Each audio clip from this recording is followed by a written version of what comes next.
Happy Monday. It's actually Friday as I'm recording this, but some days you kind of just get in a groove, and at least for me anyway, I really feel like doing more readings. So I have decided to film Mondays a couple days early. This is our deer fence. I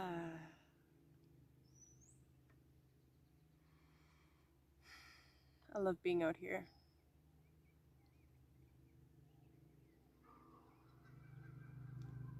Even with all of the crazy animal sounds. I also noticed, watching my last video, how often I fidget and touch my hair when I'm nervous. Shit.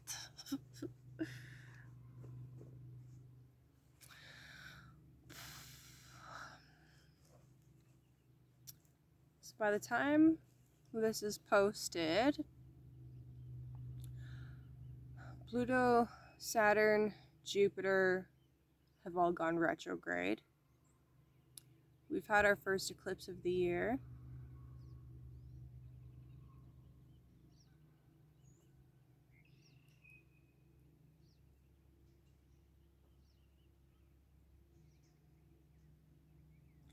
Those are the main big things.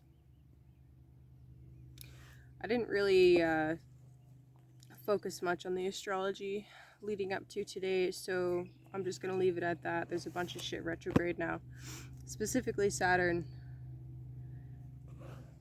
And Saturn turning retrograde in Aquarius, depending on where Aquarius is in your particular chart, will basically just make you slow down and reevaluate whatever area of life that is for you. I don't view retrogrades as a negative thing. I really view them as a chance to slow down and make sure you're really sure about things. For example, Venus retrogrades. The Venus retrograde this year won't happen until closer to the end of the year, but Venus retrogrades, for example, not always, but often will bring some kind of romantic situation back into your life. It's basically the universe's way of saying, hey, is this really what the pattern that you want? And often it's said that a relationship that started during a Venus retrograde doesn't last, because once it goes direct again, it's like you change your mind.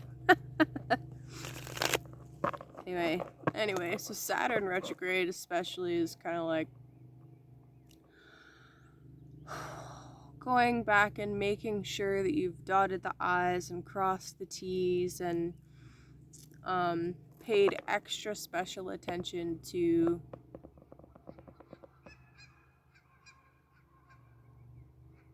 your integrity.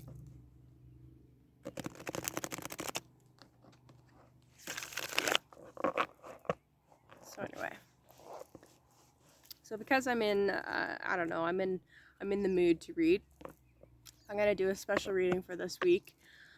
It is the beginning of June this week. It's my mama's birthday on the 2nd. Happy birthday, mama. She doesn't watch my channel, but you never know, she might, I don't know.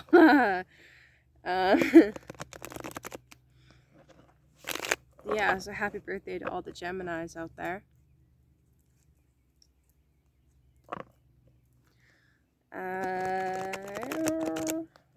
Yeah, I'm gonna do a special spread. I'm gonna do a Secret of the High Priestess spread, because I've been practicing that one lately. It's one of my favorites. Hey, Sun and Gemini! And yeah, I don't know, it feels special. We just had an eclipse, so that moon theme is still relevant. You can still feel it.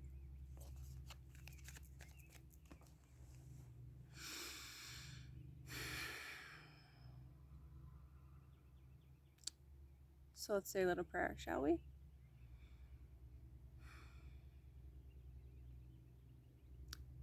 Thank you, God. Thank you, universe, for this fabulous day, for the nourishing rain and the wonderful sunshine.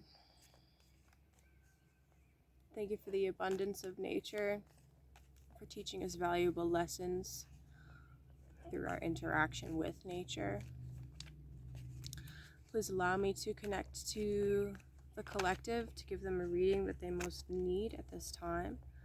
Please help me to speak clearly and concisely.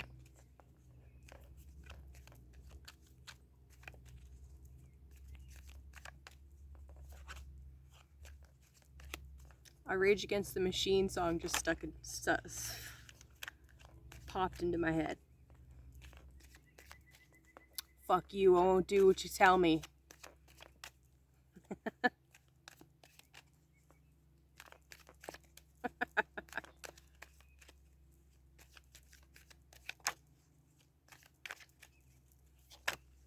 calls it like I see it.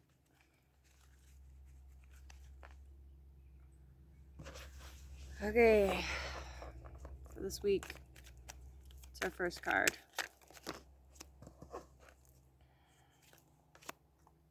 There's a few cards here. Gonna take the one that was on top. That's quite a theme. Give me the second one and I'll pull from there. That's a lot.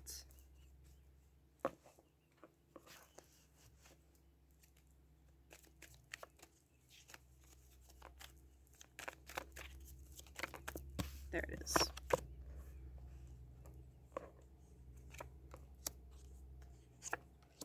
So the Secret of the High Priestess spread is 9 cards. I tell you what the first 8 are, and I leave the 9th for last. I only tell you what it is if it's a major arcana, and I don't flip it until the very end, so I don't even know what it is. Okay, so for this week, we have the first 2 opening cards. The Princess of Pentacles, crossed by the 2 of Swords. So the Princess of Pentacles, this is the beginning of the Pentacles suit. So the beginning of something physical, tangible, real world assets. It's the spark of that. It could also potentially indicate someone that is a little less mature or younger physically in age, like under the age of 36, that has Capricorn, Taurus, or Virgo traits. Not necessarily, that doesn't necessarily mean that that's their sun sign or moon sign, but they're more grounded, level-headed, planning. They enjoy the physical, tangible side of life. You know, good food, good wine, good sex. That's Taurus. That's my sun, so it's what I go to automatically. But like, I love good food. Not sorry. So anyway, the Princess of Pentacles can show up like a new job opportunity, pregnancy, adopting a new pet,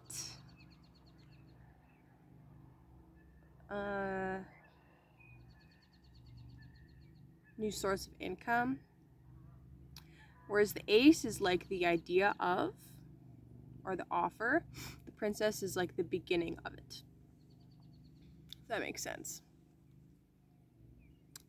The conception. Crossed by the 2 of Swords, this is the moon in Libra. So, the 2 of Swords, it's the Lord of Peace restored. It is sometimes viewed as coming to a crossroads where you have to make a decision, and Libra always wants to find a balance to make sure it's fair for everybody. Often, one of the negative sides of Libra is that they will make sure it's so fair for everybody else that they won't take care of their own needs. This is the first decan of Libra.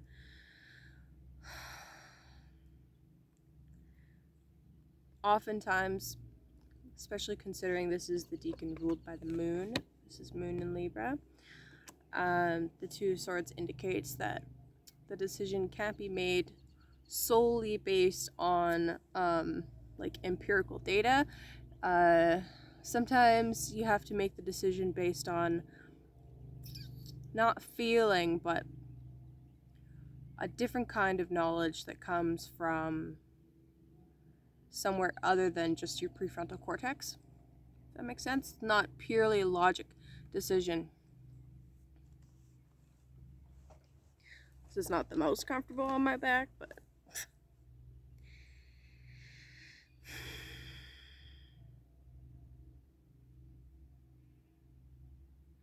could be that you've come to some kind of truce.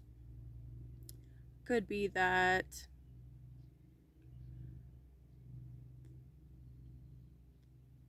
you've been faltering or hesitating to make a certain decision, and now it's time to make that decision. I don't think I've ever worn my Guar hoodie on camera. This is my favorite hoodie. The sleeves are torn to shit. That's why I don't wear it on camera.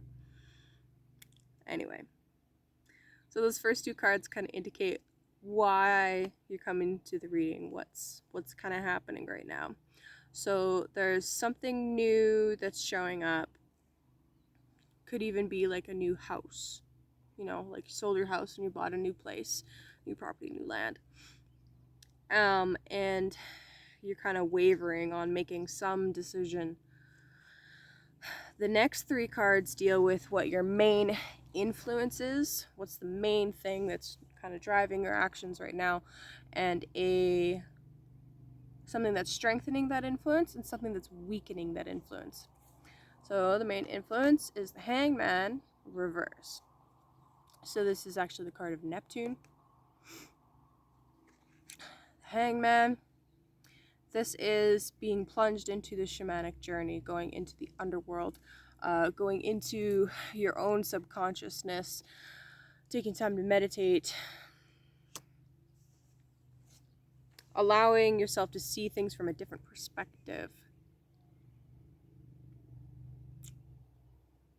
Sometimes it could also indicate escapism, getting lost in other realms, dimensions, fantasy land, isolation, things like that. When this card comes out reversed, it's either asking you to strengthen something positive about the Hangman, or work on something that's negative about the Hangman. So it could be that you're stuck.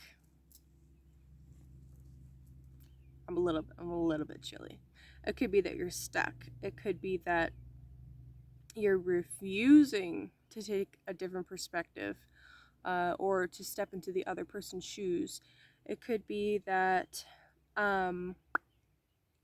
maybe you have been getting lost in escapism and it's time to end some bad habits. Neptune and Pisces typically deals with alcohol and morphine, whereas Scorpio is hard drugs. Scorpio Pluto, that's your coke, your meth, shit like that. I would put MDMA under Hangman, Pisces, Neptune energy too, but that's me. So anyway, alcohol is Neptune. It could be that you're holding yourself back from going into the underworld journey. I think I said that already, but I think it bears repeating. Either way, there's this major Neptunian influence. This could also be delusions, illusions, spells.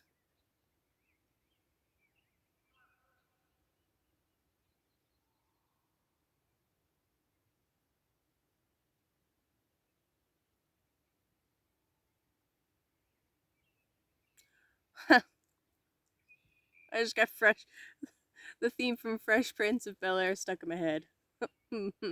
My life got flipped, turned upside down, and I'd like to take a minute, just sit right there and tell you how Prince Cal became the prince of a town called Bel-Air.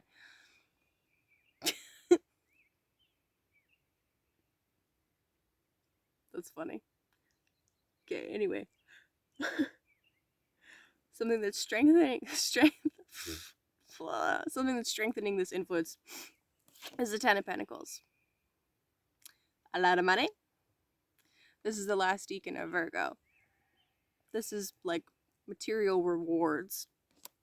The Lord of Wealth.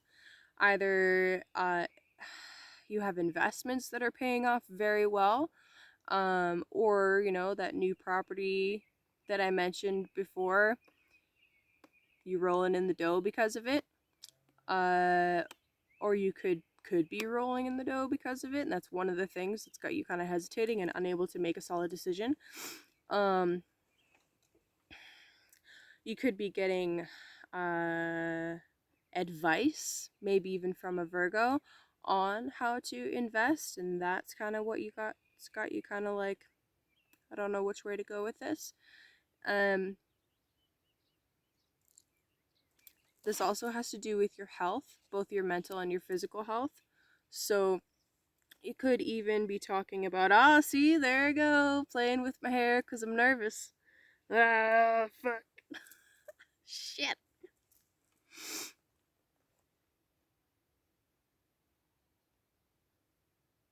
There could be health issues coming up.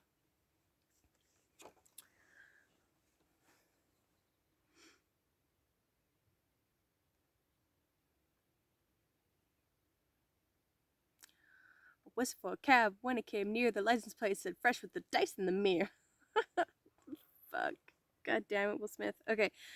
Something that's weakening this influence, this reversed hangman, is the Nine of Wands reversed.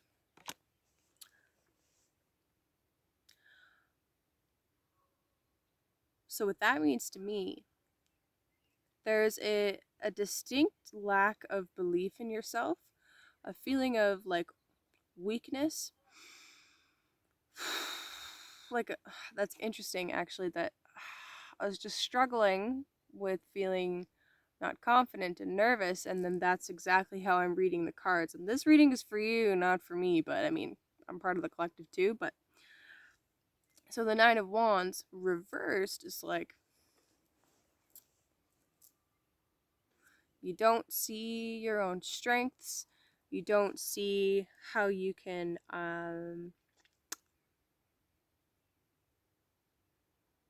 you can't see the vision. This is the middle decan of Sagittarius. Sagittarius is about envisioning what you want for your life.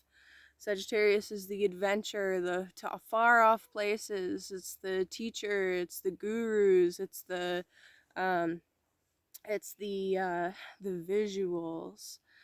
So you're unable to see it. You're unable to imagine it. Maybe there's somewhere that you want to go and you can't go there right now. You can't travel there. You're unable to. So it's got you feeling stuck. Like you could be going on this underworld journey, this journey into the self, towards meditation, towards a spiritual connection, all of that, and really tapping into the true wealth and the true potential and the true health of your body. But there's something hindering that process that's stopping you from seeing. Can you hear the geese?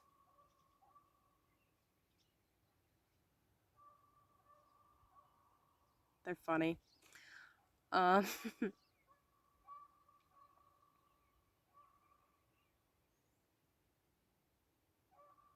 It's just like there's this major doubt.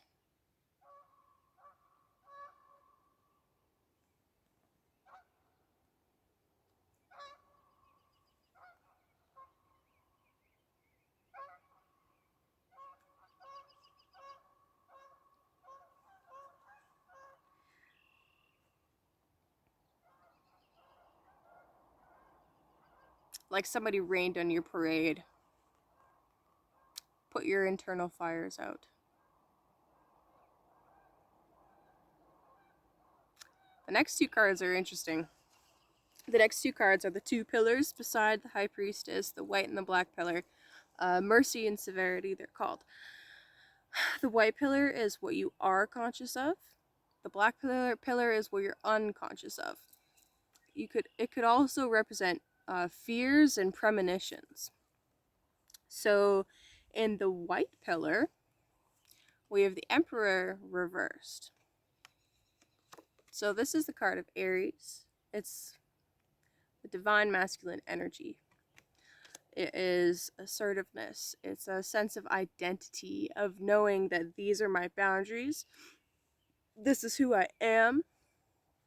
This is my identity. It's a little bit impulsive. It's less about planning and more about going and doing. And the Emperor reversed, it's like you are, again, that lack of confidence. Almost like you don't believe that you deserve things. Like you're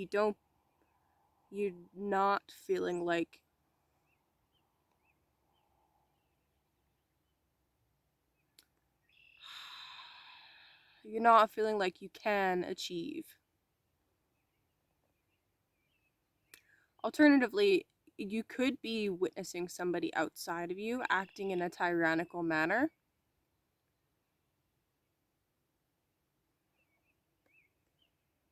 But more often, the major arcana speaks to our internal processes.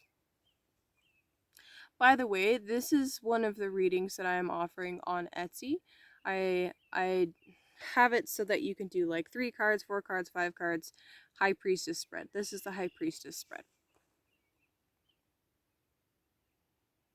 So anyway, the white pillar, Emperor reversed.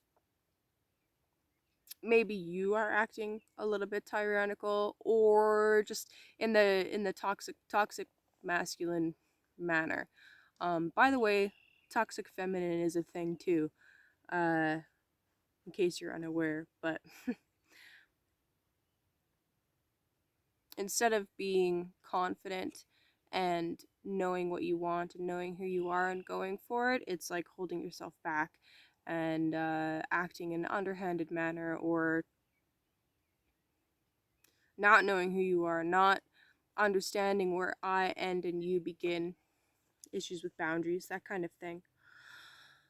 In the black pillar, what's unconscious to you, damn hood, is the Magician.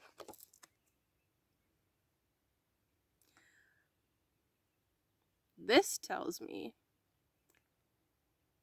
you're not aware of it, but you do have a lot of skills. The Magician is the second, but it's the number 1 card on the deck. It's also one of the masculine principles in the major arcana. The Magician takes all 4 or 5 elements and utilizes them. It's a card of Mercury, so it's using our intellect, it's using our brain, and combining all 4 elements plus spirit, and understanding the as above so below maxim to create what he wants in the world, to achieve what he wants in the world. This being upright and in the black pillar tells me that you do actually have a lot of skill and talent, and those things are separate. Talent is something you kind of have innately. Skill is something that you really practice at. You have these things. You're just not confident about them or even about who you are, really. You could even be having dreams about this. You know, like you could be having dreams about being able to manifest, or I hate using that word, but you could be having dreams about using your craft in ways that help you to attain whatever it is your purpose in life really is. The next card, the 8th card, is kind of like what's coming up for you next, kind of like potential future outcome. And then the very last card, the 9th card, is the Secret of the High Priestess, which I haven't flipped yet, but the next card is the 6 of Wands. Upright. Victory. This is a card of Leo. It's Jupiter in Leo. Jupiter loves being in Leo. Jupiter's exalted in Cancer, but loves being in Leo because it loves being in fire signs. Jupiter in Leo is creative. It's magnanimous. It's actually some of the best musicians have Jupiter in Leo placement. But anyway, this is the Lord of Victory. So whatever it is you're struggling with that you don't feel confident about, that you don't feel like you have a lot of strength to achieve, there is a positive outcome coming. Something balanced. Something that really speaks to you stepping into the understanding of I am a king or a queen, and I do deserve, that's a funny sounding bird. Sorry, I deserve this. I get what I desire. My pleasure is worth going for. And the 6 is a balanced number, right? It's 3 and 3. It's also a Venusian number. Side note. Anyway, there's victory coming for you. You just have to get out of this place of feeling like you can't make a decision. How this could actually come out is if you're afraid to make a decision because you're afraid of the reaction of the other person. That's really common. It's really common. Here's the thing.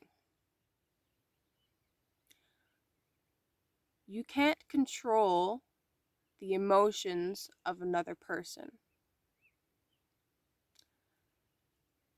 Even if they try to tell you that you're responsible for their emotions, you're not. You have to make a decision. You can ask them and take the other person's needs into consideration. But ultimately, if you have to make a decision for your own best good, then you have to make that decision. And if someone reacts negatively and is triggered by something that you do or decide or say, ultimately it is their responsibility to deal with that emotion, to deal with their reaction. And if it's something that you can talk about and come to a consensus about and repair about, then that's great. But if you are not making a decision because you are afraid of what the other person is going to do or say, then that is no way to live your life. And the 9th card is not a major arcana, so I can't tell you what it is. It is a secret of the High Priestess, and the High Priestess has decided not to tell you yet. So the important things to take away from this is that there is a definite sensation of feeling stuck. But on the other side of this decision, whatever it is that you need to make, whatever it is that's trying to be birthed through you, literally or figuratively, the longer you stay stuck in limbo, based out of a fear of, maybe even a fear of your own success, the longer you're putting off very real rewards. And ultimately, you do have the skills and the innate ability within. There is victory coming. You just need to make that decision and deal with the consequences of that decision when they come. Because really, not making a decision and not acting is still making a decision. It's still doing something. So hopefully that helps.